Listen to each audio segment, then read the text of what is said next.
Hey, gang. Thanks for joining us on the latest episode of Life Served Neat. Joining me today is Clay Woodruff, a financial advisor with Edward Jones. He helps individuals, families, and business owners make smart, disciplined decisions when it matters most. He's not chasing hot takes or financial hype. He's focused on clarity, strategy, and choices that will still make sense in 5, 10, even 20 years down the road. Clay works with people navigating big moments, growth, transitions, uncertainty, and legacy. What separates him is that he doesn't just talk numbers. He talks behavior, discipline, and alignment because the math only works when the mindset does. If you're looking to grow wealth without the nonsense, planning without the panic, you're going to get value from this conversation. Welcome to Life Served Neat, Clay Woodruff. Thanks for being in studio today. Howie, thanks for having me. Pleasure to be here. For people that don't know you, Clay, tell us how you got started in this business.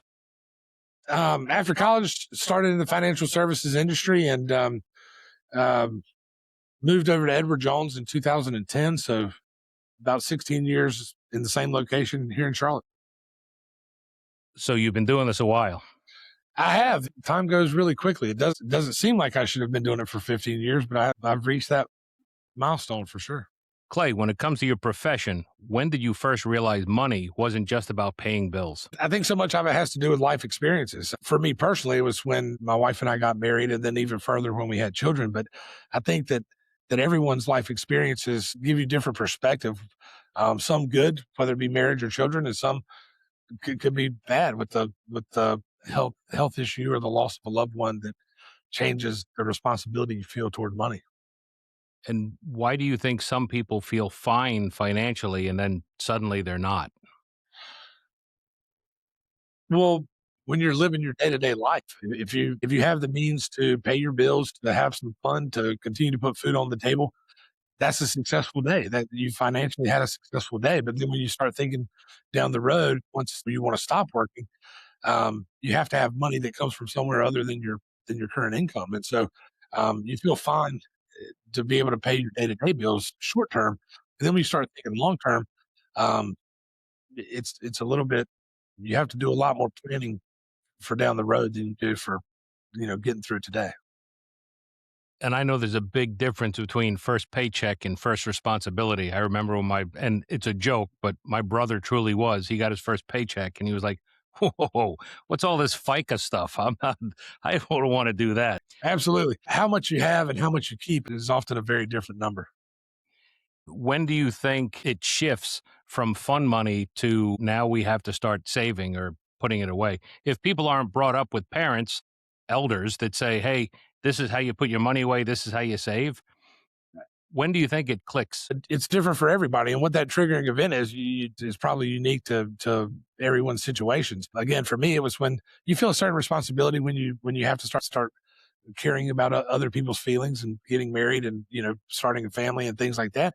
And unfortunately, some people have suffered the loss of a parent at a younger age, and they've probably realized their responsibility financially earlier than even I did. So when you start thinking longer term and start looking further down the road, I think the planning becomes more important. I think life experiences tends to give you that perspective. I mean, as a parent, it's hard to explain to a 14-year-old why that they should worry about things 6 years from now or after college, because they don't have the experience. And so once you have the experience, I think it shifts your mindset a little bit. This next one, I don't want you to name names, but you have the unique insight to see many different people in their financial situations.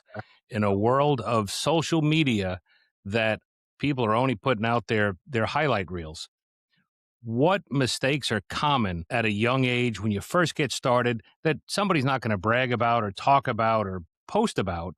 What mistakes do you see are the most common that young people or young investors make? Right off the bat, taking no action, doing nothing is not a strategy. It's a decision you make to not do something. But even doing a little bit, if doing a little bit over a long period of time goes a long way. For someone who's just starting out and just starting their career, not taking full advantage of their 401k match. That's free money that's given to you as benefit for working at your company. And if you don't take advantage of that full match, you are leaving a gift on the table, not managing your 401k, assuming that since you like your job and you like your employer and they're like people that whatever the auto enroll is what's best for you. Not actively taking a look at it and making sure that you like the way that it's auto enrolled.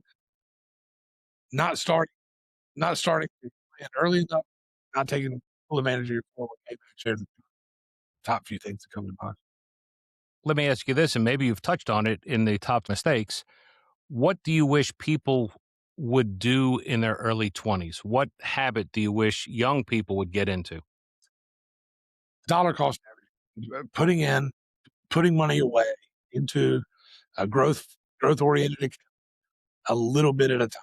It's putting in a little bit for a long time goes a lot farther than putting in a whole lot later in life.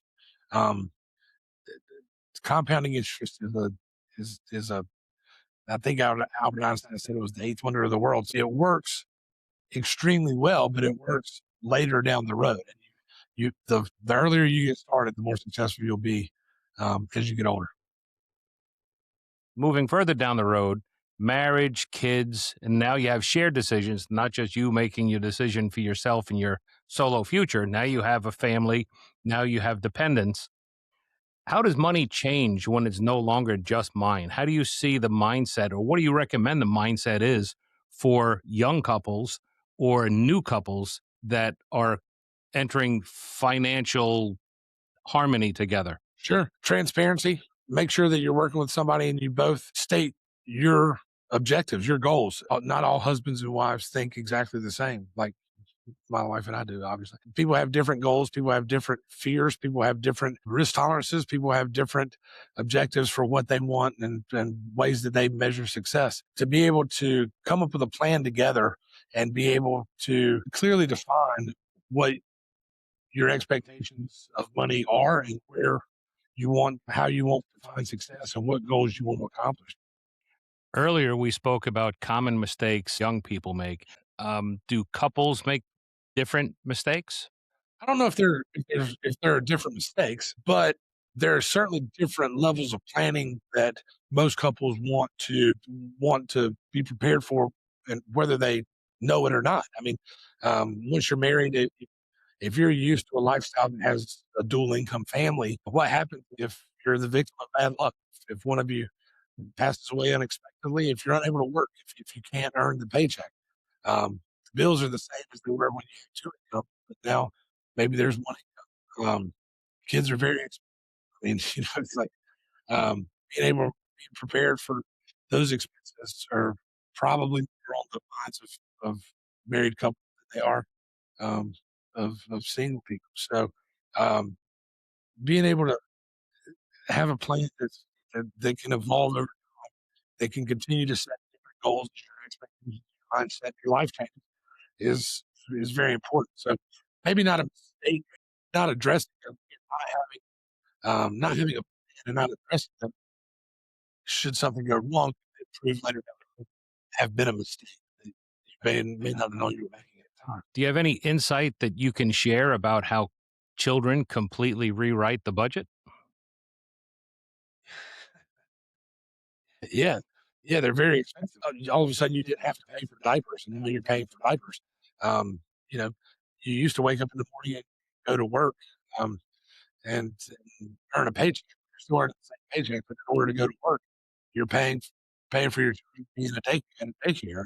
So there's a lot more expenses that go that just on the monthly budget level um, are involved. Use a golf.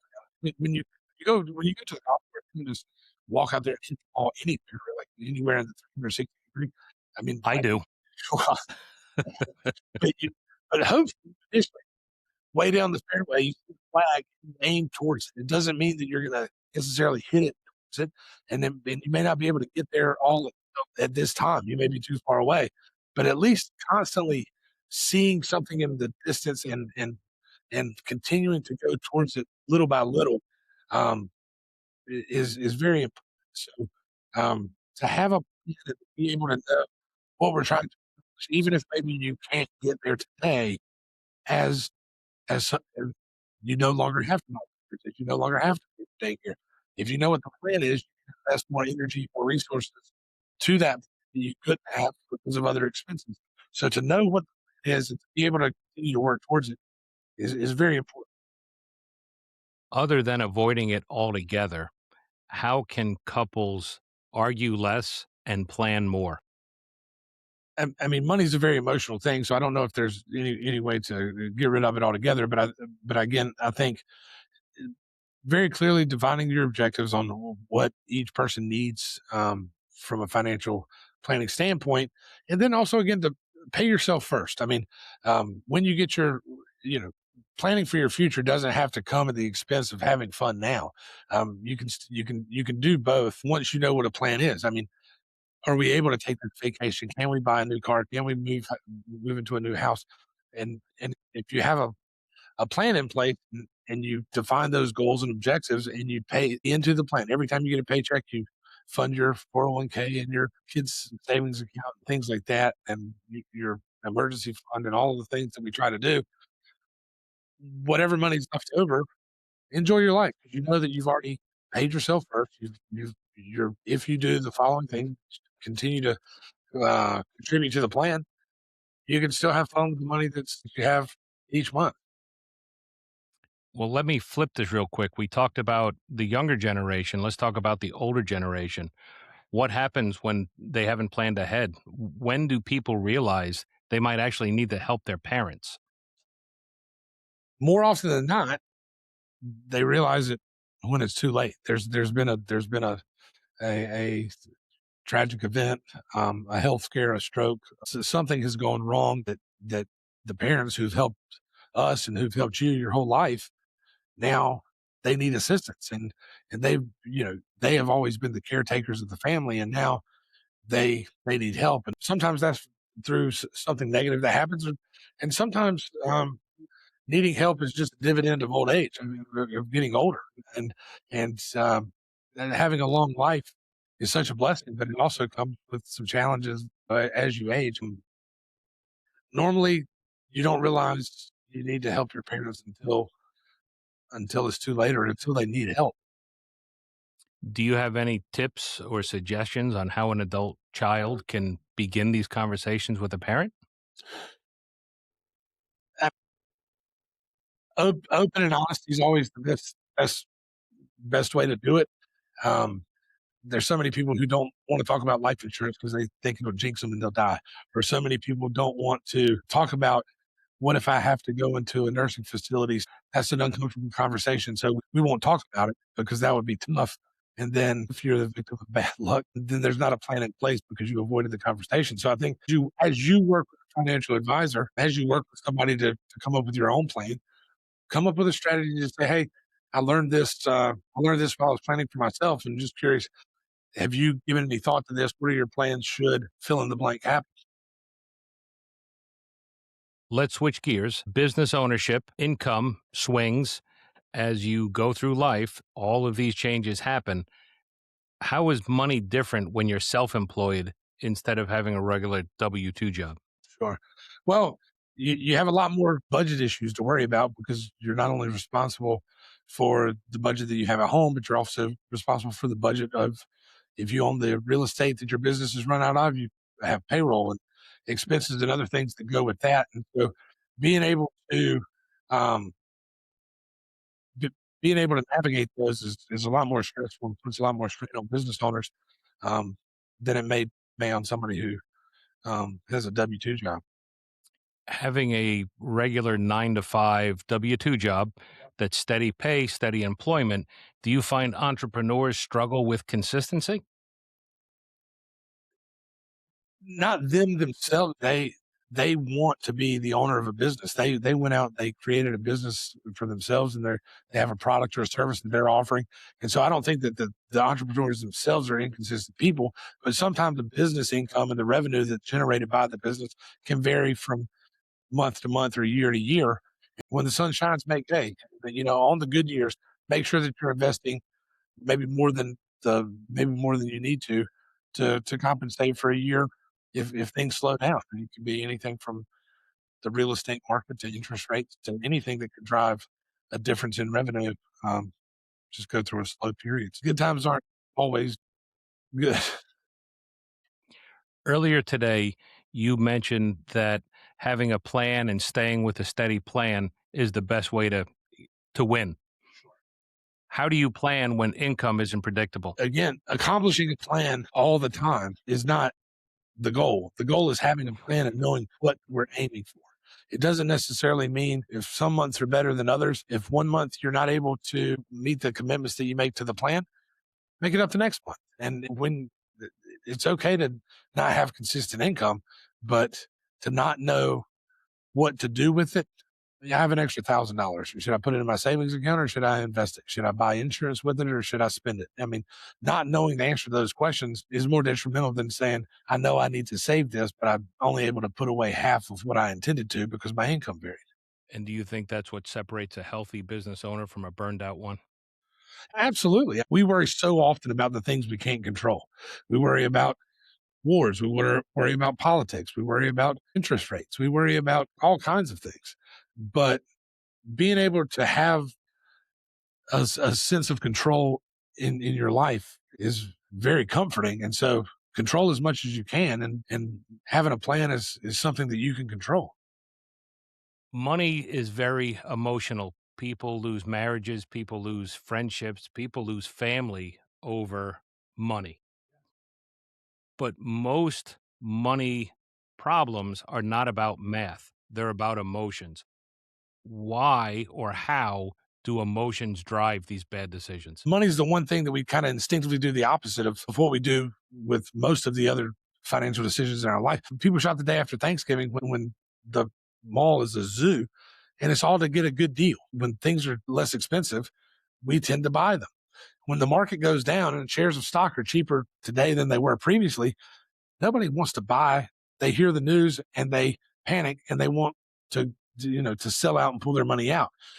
So those emotions, greed and fear, I would say, are probably the two emotions that drive the market the most. When the market's doing well and everybody hears, oh, my uncle made $10 million investing in something, I want to put all my money in, and they blindly buy things that they've heard about on social media, you mentioned earlier, and things like that.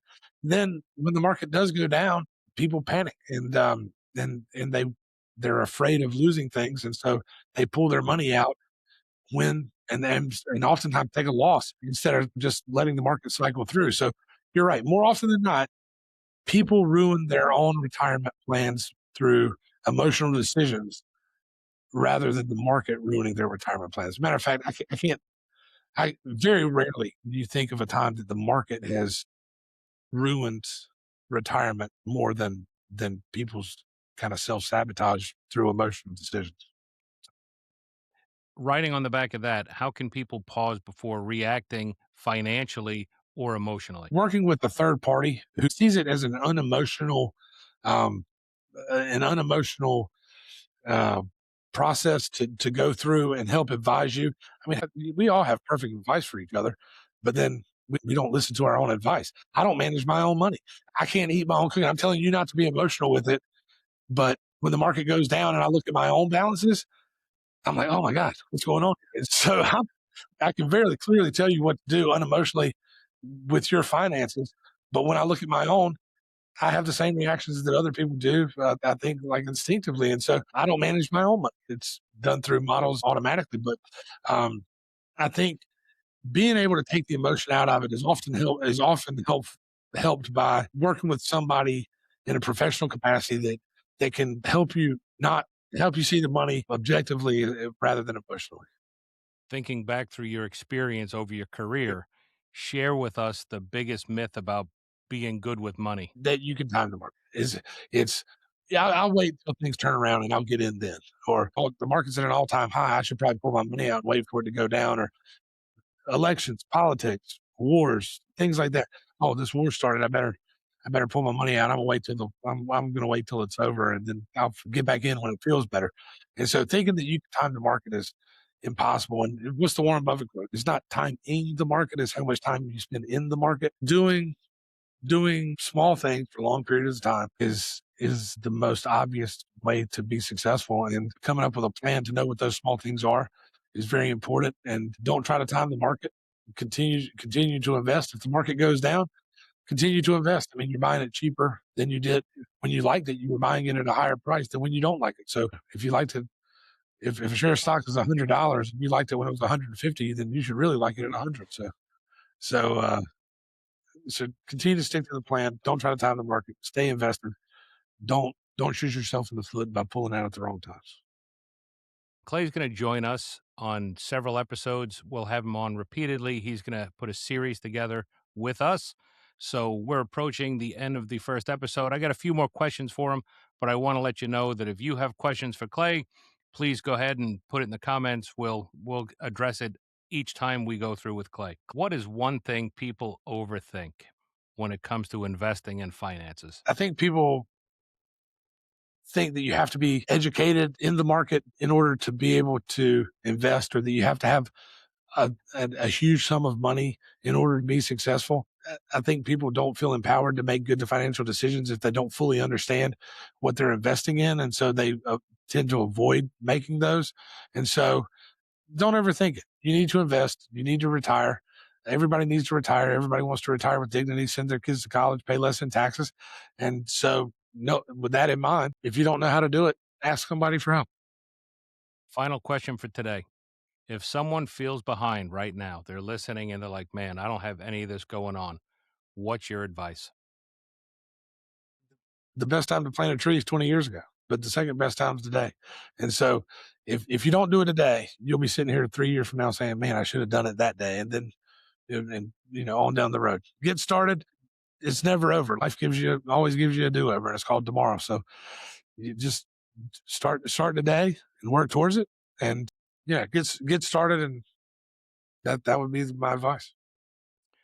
Clay, thank you so much for joining us today. I know we're going to set up a couple more podcasts. If you have any questions for Clay, please put it in the comments. You can also send emails. I check those every day. Again, thank you for joining us on Life Served Neat. I'm your host, Howie Barber. See you next time.